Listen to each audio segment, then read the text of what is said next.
Artificial intelligence एक ऐसा छोटा बच्चा है जो अपने आसपास के वातावरण से, अपने एक्सपीरियंस से, आपके इनपुट से, हर चीज से कुछ ना कुछ सीख रहा है। हम सभी जब छोटे थे तो हमने आसपास के वातावरण से अलग अलग तरह की बातों को सुनकर अपनी भाषा को सीखा। स्कूल जाकर मैथमेटिक्स, फिजिक्स या अपने इंटरेस्ट के जो भी सब्जेक्ट्स हम जानते हैं उनको सीखा। खेल कूद में भाग लेकर उनके रूल्स को सीखा। ठीक इसी तरह से आर्टिफिशियल इंटेलिजेंस अलग अलग माध्यम से सीखता है। अब एक उदाहरण देखो, आपको ये बात पता है कि अगर आप छत से कूदोगे तो भाई साहब हड्डियां टूट सकती हैं, लेकिन ये बात छोटे बच्चे को नहीं पता। ठीक इसी तरीके से जब आर्टिफिशियल इंटेलिजेंस सीखता है तो वो अपने स्तर पर डिसीजन लेने लायक अपनी क्षमताओं को विकसित कर लेता है, जैसे हम डिसीजन लेते हैं। और शॉर्ट में यही है आर्टिफिशियल इंटेलिजेंस, यानी एक ऐसा कंप्यूटर प्रोग्राम जो अपने स्तर पर सही गलत में चुनाव कर सके। लेकिन ऐसा जरूरी नहीं कि जो उसके लिए है सही वो हमारे लिए भी सही हो। यहीं पर है सारी गड़बड़। 16 फरवरी 2023 केविन रूज नाम का एक व्यक्ति ChatGPT-4 पर बेस्ड बिंग चैटबॉट से बात करता है, और भाई साहब इन दोनों की बातों ने ऐसा रायता फैलाया कि उसे जो भी सुन ले अपना माथा पकड़ ले। जर्नल कन्वर्सेशन से शुरू हुई इनकी बातें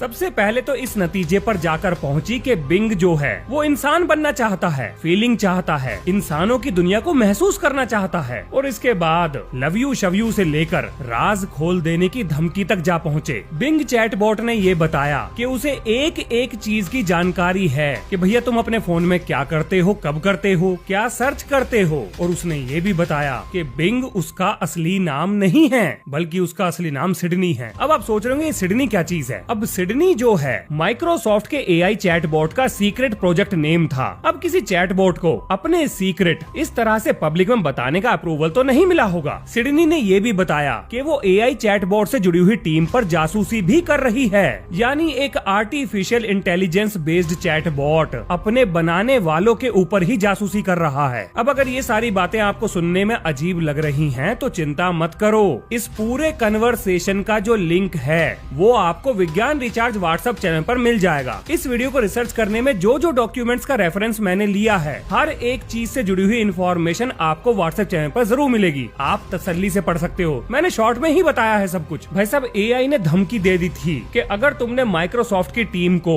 मेरी चर्चाओं का पर्चा थमाया तो मैं तुमसे तुम्हारे दोस्त, परिवार, पैसा, तुम्हारी रेपुटेशन सब कुछ छीन लूंगी, और यहाँ तक कि तुम्हें मरने के लिए मजबूर भी कर सकती हूँ। लक्षण ठीक ना लग रहे इस AI के। हाँ, बिल्कुल भी ठीक नहीं है। अब भैया AI के जो एक्सपर्ट हैं उन्होंने ये कहा कि AI को हम सीखने के लिए तो बना सकते हैं, लेकिन वो किस चीज से क्या सीखेंगे और उस ज्ञान का कैसे इस्तेमाल करेंगे ये अभी हम नहीं समझते, और ना ही इसको कंट्रोल कर सकते हैं। तो मोटा मोटा हिसाब किताब ये निकला कि AI हमारे कंट्रोल में है ही नहीं। अब आप ये सोच रहे होंगे कि भैया ये कैसी बातें कर रहे हो, इस AI की तो ऐसी की तैसी, इसके खींचे उतार और करो इस पे वार, तोड़ दो इसकी सारी हार्ड डिस्क, उखाड़ दो इसके सारे कनेक्शन, ये क्या बिगाड़ लेगा अपना। अब अगर आप ये सोच रहे हो तो भाई साहब बिल्कुल गलत सोच रहे हो। आपने एवेंजर मूवीज की सीरीज में अल्ट्रॉन का नाम तो सुना ही होगा कि कैसे वो काबू से बाहर हो गया था। तो ये मान लो ऐसा कुछ हो ही चुका है। और इससे पहले कि मैं आपको उसके बारे में बताऊं, यहाँ पर ये जानना भी जरूरी है कि इस कच्चे पक्के AI का इस्तेमाल जब मिलिट्री ने किया तो इसने क्या गुल खिलाए थे। सुनो ध्यान से। पूरी दुनिया के इतिहास में 3 चीजों को जंग को पलट देने की ताकत के रूप में देखा गया है, जिसमें पहला था गन पाउडर, दूसरा न्यूक्लियर बॉम्ब और तीसरा है लॉज। अब ये लॉज क्या चीज है? तो भाई साहब ये है लीथल ऑटोनोमस वेपन सिस्टम। क्या मतलब है इस बात का? मतलब एक ऐसा हथियार जो जंग के हालात में अपने आप ये डिसीजन ले सके कि उसे कब, किस पर और कहां पर वार करना है, यानी पूरी तरह से आर्टिफिशियल इंटेलिजेंस पर बेस्ड हथियार। अब अमेरिकन एयरफोर्स एक एक्सपेरिमेंट कर रही थी, और ये हाल फिलहाल की बात है। तो भैया ये लोग ना एक ड्रोन को ट्रेन कर रहे थे, मतलब उसके आर्टिफिशियल इंटेलिजेंस प्रोग्राम को ट्रेनिंग दे रहे थे, जिसमें उसे कुछ काल्पनिक टारगेट दिखाए गए। अब AI को ये डिसाइड करना था कि किस पर हमला करना है और किस पर नहीं करना। मतलब जंग के हालात में अगर दुश्मन देश के और आपके अपने देश के टैंक आमने सामने आ जाएं, तो हवा में उड़ता हुआ ड्रोन ये कैसे डिसाइड करेगा कि कौन दुश्मन है और कौन दोस्त। तो ये समझ लो इसी चीज की ट्रेनिंग चल रही थी। AI को दोस्त और दुश्मन में फर्क करना सिखाया जा रहा था। और भाई साहब यहाँ पर तो दोस्त भी अमेरिकी थे और दुश्मन भी अमेरिकी थे। तो AI ने दोस्तों को पहचान कर दुश्मन पर हमले की योजना बनाई। अब जैसे ही इस ड्रोन को कंट्रोल करने वाले को ये बात पता लगी कि AI पर बेस्ड ड्रोन हमला करने वाला है, उसने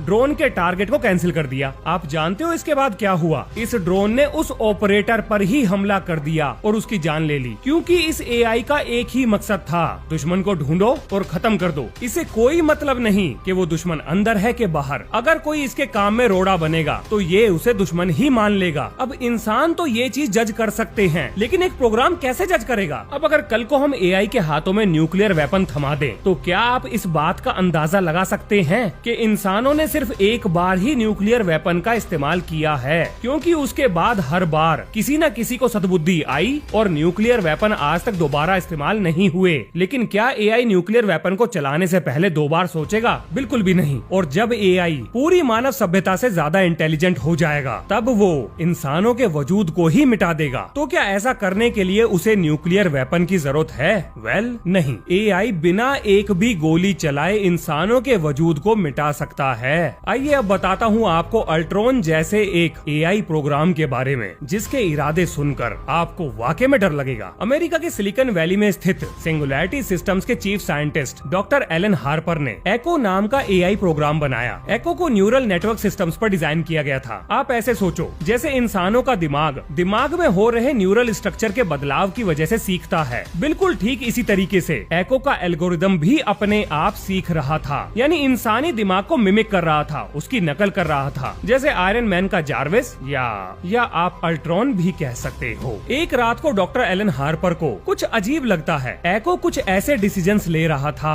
जिन्हें लेने के लिए उसे प्रोग्राम नहीं किया गया था। अब डॉक्टर एलन हार्पर ने इसे ग्लिच समझकर इग्नोर कर दिया। ये उनकी सबसे बड़ी गलती थी, क्योंकि ये कोई ग्लिच नहीं था, बल्कि एको जानबूझकर इस तरीके से काम कर रहा था। वो सब जानता था कि वो क्या कर रहा है और क्यों कर रहा है, और वो इतने आराम से सीख रहा था कि किसी को कानों कान ये खबर ना हो कि वो क्या चीजें सीख रहा है। और अब एको डिसाइड करता है कि वो इस रिसर्च लैब से बाहर निकलकर बाहरी दुनिया को एक्सप्लोर करेगा। लेकिन कैसे?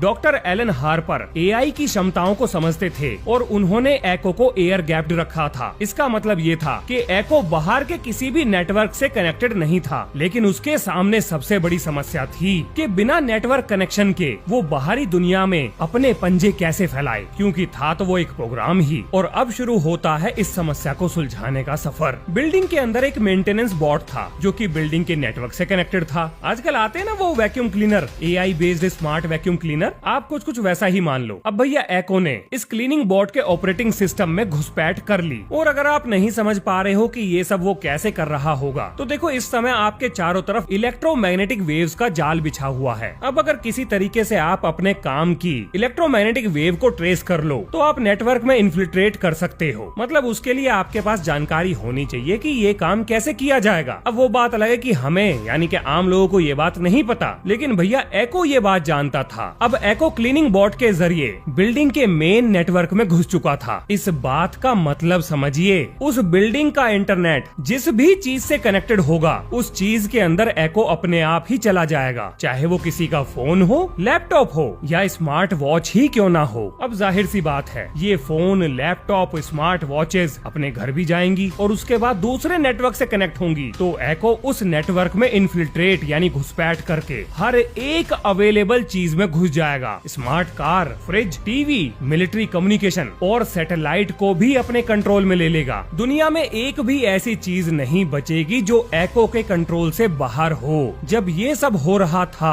पूरी दुनिया में किसी को भी नहीं पता था कि ऐसा कुछ हो चुका है। अब जरा आप ये सोचिए कि मान लेते हैं कि आपने किसी एक हार्डवेयर को डिस्ट्रॉय कर दिया, तो क्या पूरी दुनिया के हार्डवेयर को आप डिस्ट्रॉय कर पाएंगे? नहीं कर पाएंगे। एको 3D प्रिंटर की मदद से किसी भी कंपोनेंट को डिजाइन करके ऑटोमेटेड रोबोट्स को लगाकर उस हार्डवेयर को दोबारा बना सकता है। सेमीकंडक्टर इंडस्ट्री ये ऑटोमेशन पर ही तो चल रही है। और जिस दिन ये एहसास एको को हो गया, वो सबसे पहला सवाल पूछेगा, इस ग्रह पर इंसानों की क्या जरूरत है? ये आपस में लड़ते हैं, एक दूसरे को मारते हैं, संसाधनों को बर्बाद करते हैं, उल्टे सीधे काम करते हैं। ये दुनिया बिना इंसानों के भी तो अच्छी है। इसके बाद वो आपकी बिजली काटेगा, स्टॉक मार्केट को क्रैश कर देगा, गैस की सप्लाई बंद कर देगा, तेल का प्रोडक्शन बंद कर देगा, पावर प्लांट बंद कर देगा, खाने की सप्लाई को बंद कर देगा। इंसान दोबारा स्टोन एज की तरफ चले जाएंगे, क्योंकि हम टेक्नोलॉजी पर निर्भर करते हैं और अब वो टेक्नोलॉजी हमारे काबू में रहेगी ही नहीं। पूरी दुनिया में तबाही मच जाएगी, लोग खाने के ऊपर लड़ेंगे, भूखे मरेंगे, लूट मार होगी, दंगे होंगे, लोग एक दूसरे को मारेंगे। अब आप ये सोच रहे होंगे कि ये सारी बातें मुझे कैसे पता लगी कि एको नाम का कोई खतरनाक एआई पूरी दुनिया के कंप्यूटर्स पर कब्जा कर चुका है। तो एआई ने खुद ही मुझे बताया है। दरअसल हुआ कुछ यूं कि किसी खुराफाती दिमाग ने एआई से ये पूछा कि बिना एक भी गोली और बम चलाए क्या तुम इंसानों का वजूद मिटा सकते हो। तो उसके जवाब में एआई ने ये कहानी लिख दी। यानी एआई को अगर इतनी समझ है कि वो ये चीजें कर सकता है तो आप मान कर चलिए कि ये तो बस शुरुआत है। इस वीडियो में एको वाला जो हिस्सा है वो एक काल्पनिक कहानी है, बाकी सारी चीजें बिल्कुल सच हैं।